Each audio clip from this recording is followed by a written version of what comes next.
পেয়েছি দুঃখবতী। আজ তোমার কথা মতন আমি অদৃষ্ট দূরে গভীর জঙ্গলে আমি কার সংগ্রহ করতে গিয়েছিলাম, কিন্তু জানো দুঃখবতী, সেই জঙ্গল মাঝে আমি কার সংগ্রহ করতে গিয়ে যে শুকনো কাঠগুলো আমি গতকাল দেখে এসেছিলাম, আজ সেই জঙ্গল মাঝে আমি শুকনো কাঠগুলো গিয়ে কাটতে গিয়ে কি দেখেছি জানো? দেখেছো তুমি? আজ সেই শুকনো কাঠগুলো সব ফলে ফুলে আজ ভরে গেছে দুঃখবতী। আমি কোথাও এক টুকরো কাঠ সংগ্রহ করতে পারি না। গরিবদের কেউ থাকে না দুঃখবতী, আজ তোর লতা গাছ মরা গাছে ফুল ফুটে গেছে। দুঃখবতী, আমি তো আমার সন্তানের জন্য আমি এক কষ্ট খাবার আনতে পারি নাই। আমার সন্তান এসে বলবে, ও আব্বাজান আমায় কিছু খেতে দেন আব্বাজান। তাদেরকে আমি কি খেতে দেবো তুমি বলো? আজ তুমি বলো দুঃখবতী, আমার সন্তান যদি এসে বলে, ও আব্বাজান আমায় কিছু খেতে দেন, আজ তো আমার সন্তান একদম সাথে বলবে কিছু খেতে পাই। তুমি চাওয়ার ডালা বাজার থেকে দুঃখবতী, ওই হাড়িটা দেখো না, আমি অননের পুরি চাপিয়ে দিয়ে ওই রাস্তা থেকে পাথর কুড়িয়ে নিয়ে এসে আমি ওই গরম পানিতে ছেড়ে দিয়েছি। দুঃখবতী, আমার আলম কলম বলছে মা খাবার হলো, ওরা বলছে কি জানে, ওরে আলম কলম খাবার এখনো হয়নি। এ তুমি কি বলছো দুঃখবতী? সত্যতার সিদ্ধ হতে না। এ তুমি কি বলছো? ওই আমার সন্তান ক্ষুধার্ত জীবনে কান্না করছিল বলে আজ তুমি ওই পাকা রাস্তা থেকে কিছু পাথর সংগ্রহ করে এসে উনুনে জাল দিচ্ছ, আর আমার সন্তান বলছো, গো মা এখনো কি ভাত রান্না করা হয়নি মা গো? তুমি বলো দুঃখবতী, বলো ওই পাথরের হাড়িতে যদি তুমি যুগ যুগ ধরে উনুনে জাল দাও, ওই পাথরের কি কোনোদিন ভাত হবে? দুঃখবতী, তোমার আঁখে পানি কেন? না না তুমি কাঁদছো কেন? এটা মিথ্যে গো। আমার ঘরে আসার পূর্বে তোমার আঁখে তো আমি কোনোদিন পানি দেখি নাই গো। বলো না স্বামী, তুমি কাঁদছো কেন? আমার চোখে কুটি পড়েছে। তোমার কি হয়েছে বলো?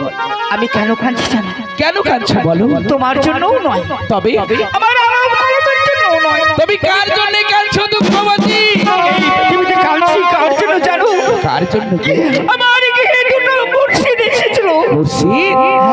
তুমি তাদেরকে কোথায় বসতে জায়গা দিয়েছো? তুমি তাদেরকে কোথায় রেখেছো? ওই ওই আমার মুর্শিদকে তো আমার বাড়িতে আমি দেখতে পাচ্ছি না। জানো দুঃখবতী, আমার মুর্শিদের মুখখানা দেখার আমার অনেক দিনকার স্বপ্ন, কিন্তু আজ যখন আমার মুর্শিদকে আমার বাড়িতে পেয়েছি, আমি নয়ন ভরে আমি তো চোখ দিয়ে দেখবো, আমি তাদেরকে কত আদর যত্ন করব। তুমি বলো বলো দুঃখবতী, আজ আমার মুর্শিদ কই? কই আমি তো দেখতে স্বামী গো, বলো কোথায় দেখবে কেন? আর কোথায় পাবে? কেন গো? কি করেছি আমি জানো? তবে তুমি কি করেছো বলো? তুমি বাড়িতে নাও, হ্যাঁ, আজ পর পুরুষকে আমি বাড়িতে বসিয়ে রাখবো। তবে কি করেছো? কুকুরের মতো হাত পা দিয়ে আমি বাচ্চাকে বিদায় করে দিয়েছি। বিদায় করে দিয়েছি। বিদায় করে দিয়েছি।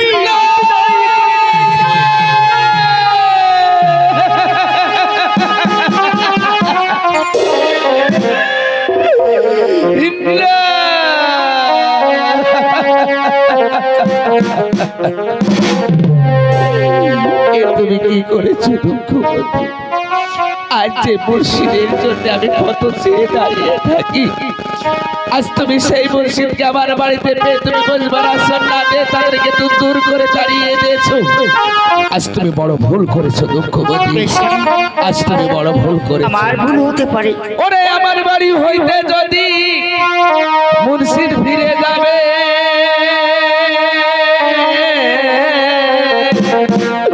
ওরে খুদাবান করিতে আমাকে গুনাহগার করিবে।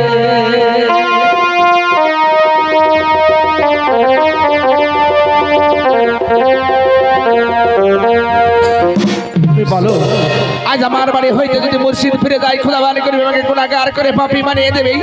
আজ তুমি বলো দুঃখবতী, বলো আজ মুর্শিদ কোন রাস্তা ধরে চলে গেছে, আমি সেই রাস্তা ধরে উল্কার বেগে ছুটতে ছুটতে চলে যাবো। আমি যতদিন না আমার মুর্শিদের সন্ধান পাবো, আমি ততদিন তোমার কাছে আমি ফিরে আসবো না। বলো চোখের পানি মুছে ফেলো মোরে। কেন সত্যই যদি প্রিয়ের ভক্ত হও তুমি, দুঃখবতী বড় বেলায় অপেক্ষা করছি দুঃখবতী কখন আসবে। আর গরিব তার তার জন্য কুটিরে নিয়ে যাই, সেবার আসুন খানা দিবে, ও সেবার আসুন খানা দিবে, ও সেবার আসুন খানা দিবে। তবে আমার মুর্শিদ কোন রাস্তা ধরে চলে গেছে? পশ্চিম রাস্তা ধরে। পশ্চিম দিকে, তাই না? আজ আমি তোমার কথা মতন আমি পশ্চিম দিকে রাস্তা ধরে উল্কার দিকে ছুটতে ছুটতে চলে যাব। আজ আমার মুর্শিদ যে রাস্তা ধরে চলে গেছে, আমি সেই রাস্তার পেছনে পেছনে যাব। আমি যদি মুর্শিদকে ফিরে পাই তবে তোমার কাছে আমি ফিরে আসবো দুঃখবতী। আমি যদি মুর্শিদকে না ফিরে আমি তোমার কাছে আমি কোনোদিনই ফিরে আসবো না। আজ সেই মুর্শিদ যে পথ দিয়ে ধরে চলে গেছে, আমি সেই পথ ধরে আমার মুর্শিদের খোঁজে খোঁজে যাব। মুর্শিদ চলে গেল, পা পা করতে করতে অনেক দূর চলে গেল।